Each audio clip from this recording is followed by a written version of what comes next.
कि वह जो है अपना परिचय भी दें।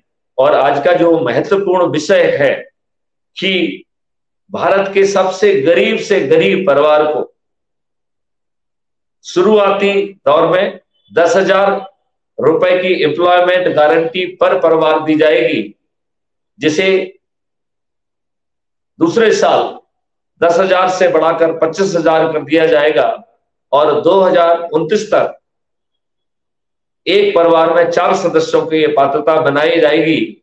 इस प्रकार 2029 में एक परिवार 1 लाख रुपए कमा पाएगा और 2029 तक उसे एक रिबेट सिस्टम के तहत 50% रिबेट की पात्रता पैदा की जाएगी। इस प्रकार सबसे गरीब परिवार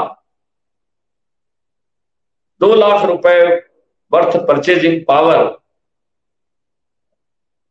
रखेगा। अब आप ये देखिए, मेरा ऐसा अनुमान है कि 1% जनता भी पूरे देश की वो 2 लाख रुपए के उसके पास परचेजिंग पावर नहीं है। मेरा तो सोचना है कि शायद 0.05% लोग ही ऐसे होंगे।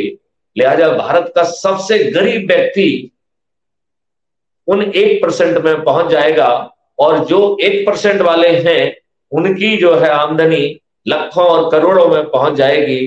तो भारत एक समृद्धशाली सोने की चिड़िया हो। इस भूमिका के साथ पहले मैं आपसे अनुरोध करता हूं कि आप अपना परिचय दें और फिर जो है इसको आप संभालें और अपने विचार रखें।